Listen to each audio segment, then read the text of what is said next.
Hey there, I am back with another deck review, and today we're going to be looking at Monolith, Horizon, and Singularity from Thirdway Industries. Now, some of you may already know that Giovanni Moroni of Thirdway Industries is my favorite designer working in cards today. Of course, the artwork of his decks is beautiful and detailed, but it's the lore that he puts into his decks that really elevates it to the next level for me. I love the mythology and the depth that his stories just add to the already amazing artwork, and just makes it a fantastic experience from end to end for me. But with all of his decks, and I think all of them are amazing, it's the Monolith line that just stands above all of them for me. It's a kind of sci-fi space themed deck, and it started with the original black and white Monolith decks that launched on Kickstarter back in 2019. Now go check out my reviews of those decks if you want to see more of the story of that deck. But the short version is that the space gods essentially use their varied powers to create the entire universe as we know it, including mankind. Eventually, mankind fell into this cycle of war with the gods, and there was a cycle of both destruction and rebirth as the gods would destroy humanity, and then it would be reborn from the ashes. This deck that you see here is a direct sequel to that line. It sort of follows the events of the final cycle that the gods engaged with man before finally leaving the earth. The deck comes in two different versions. The one that you see here with the shiny green foil, this one is Monolith Horizon, and then the second one is Monolith Singularity. Now, if you're checking out the decks, they have the exact same cards inside. The only difference is the color of the foil. Giovanni was messing around with different foil color options, decided that he couldn't pick between these two because he liked both of them, and so he made both versions of the deck. So the Horizon version over here on the left features shiny green foil, while the Singularity version features the same design but with matte neon foil. Now I'll look at both of them a little bit more closely, but let's get into it and find out more about the deck, the design, and the story, of course. All right, starting with the tuck case. It's done on a matte black cardstock, and it's covered with two colors of foil. Of course, we have that metallic green foil that we were talking about before, bright and vibrant, but then tons of accents of holographic foil. It's a really striking effect. I love the rainbow shimmer of the holographic foil, and the whole front of it is meant to resemble one of the mysterious monoliths that make their way as part of the story. I'll talk more about the story as we get into the court cards, but you can see the cryptic symbols that are all around it.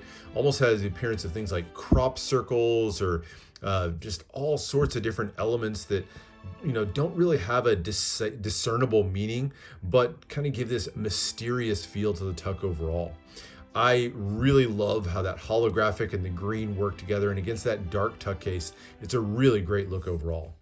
As you turn to the sides, you get more of those same design elements, beautiful line work, of course, and that holographic foil really stands out. Same design on both sides of the tuck case. Bottom has your ad copy for Giovanni Moroni and Thirdway Industries, and these were printed by Expert Playing Card Company. Now, if you have the original black and white, the white deck was printed by USBCC, the black deck was printed by Cardamundi, but this new version printed by Expert. And on the top, just a little bit more of that green foil. The back is going to be a foiled and embossed version of the back design of the cards.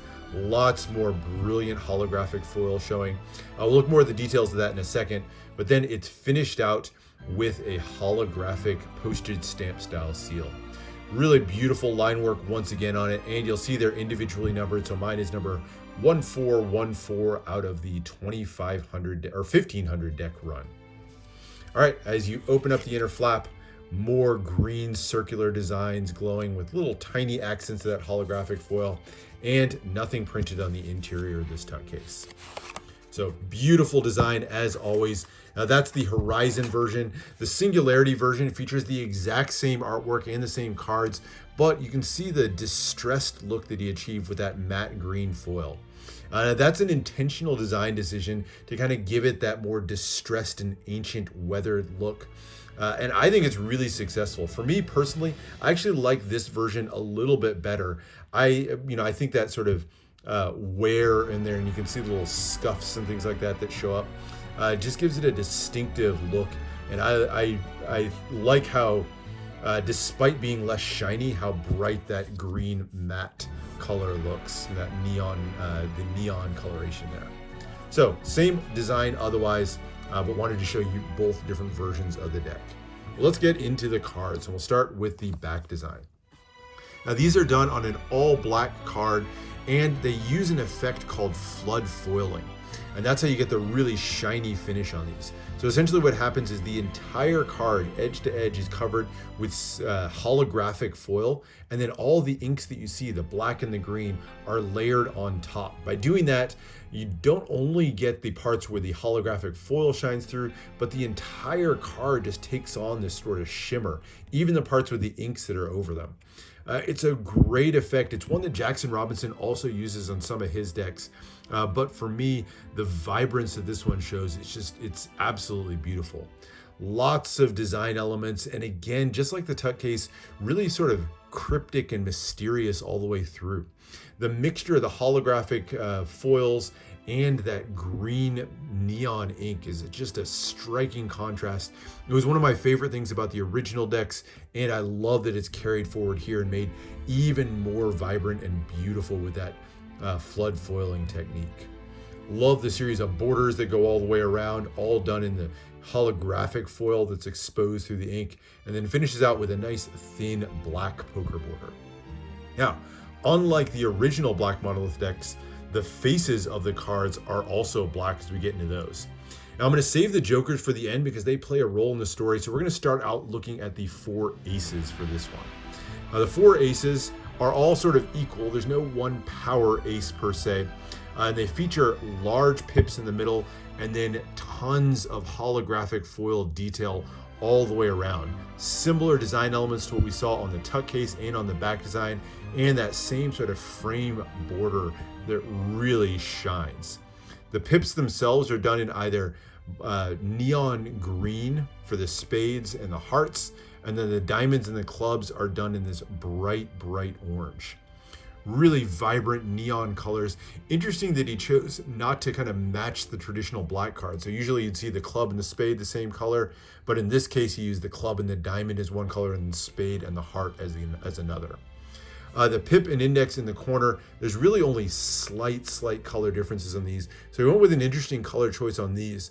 The spades and the clubs are kind of this pale blue, almost purple color, whereas the diamonds and the hearts are this, I don't know, it's almost a light pink color. Kind of has a purple hue to it as well, but a little bit more pink, whereas the black cards are a little bit more blue. But really beautiful job on the aces. And again, that shimmering holographic foil just accents everything beautifully. So there's your aces. The number cards tone down the amount of holographic foil, but there's still plenty of it to go around. You get nice small pips in the center, done in that neon color and then outlined with the holographic foil. Beautiful, simpler, but still vibrant holographic frame, and then the same style pip and index in the corner on all of them. So the spade pips are a little bit smaller and kind of feel a little bit more crunched in as you get to the larger numbers, just because of that large bordered frame around, but beautifully vibrant and just fantastically executed. So as you get to the diamonds, now we go to a more orange color on these. And then orange pips once again on the club, so kind of stuck with what we saw on the aces. And then finally finishing out with back to the green for the hearts. So I love the number cards. I love everything about this deck. So I'm just going to be saying I really like things overall. But that is the bulk of the deck. But now we get to the lore, to the story. And as with most Giovanni decks, they're really told through the court cards. Most of the artwork you'll see here is the same essential artwork that we saw in the black and the white decks, if you've seen those before, but they're all enhanced with that same holographic flood foiling effect that we've been looking at all the way throughout. Really bright and vibrant, much shinier than even the Black Monolith, which itself stood out. And with the back or the faces of the cards being black instead of white as they were with the original Black Monolith, everything just sort of takes on this much more contrasted and beautiful look to it overall. But I want to talk a little bit about the story, because while some of the artwork is the same, there's a couple of new cards and a completely refreshed lore surrounding the sequel deck. So let's get into it. Things open up with the gods once again waging war with the mortals and prepared to eliminate humanity once more. But in a moment of frustration and even a little bit of compassion, they decide and they come to the conclusion that the time had come for them to simply leave the earth. And so the three gods of materia that are represented on the clubs, you see solid, liquid, and atmosphere as the three gods and goddesses of materia. They combine their powers to create gigantic portals that would transport them and the rest of the gods from this existence. So the god of solid, over here on the Jack of Clubs, and the goddess of liquid use their powers to create these giant portals. And the god of atmosphere, with his beautiful flowing ribbons around him representing air, he breathed life into the portals. And once the three of them had finally completed their work, they sought the power of the gods of energy to basically activate the portals. And so the diamonds are the gods of energy. The first two of them, the most powerful of the three, this is the god of light, and this one is the goddess of heat, probably my favorite of all the court cards. Actually, both of these are my two favorites. But the two of them didn't want to sacrifice their own power to activate the portal, because doing so would have caused them to lose some of their power, and so they refused to do so. But the third of the gods of energy, the god of gravity, had almost unlimited strength, and so he used his power to finally activate the portal, allowing the gods to step through and leave humans forever. Now, that of course was not where the story ended. Now, as the gods left through the portal, it was this god right here in the King of Hearts. This is the god of intellect. And he cast a handful of sand out over the universe as he left, and where the sand fell, in every spot, a single monolith grew up, and that's represented by the tuck case here. So these are the monoliths that actually sprung up from the grains of sand that the god of intellect cast out, and each one of them represented a shard of his own intelligence. It was sort of his final legacy and tribute to all of humanity. And so that's the story of the gods leaving, but their story, of course, continues. So most of the space gods, once they got into this area, including this one right here, the Jack of Spades, the god of space himself, were relatively unhappy with their existence. They didn't like living there, and they were all kind of planning to leave.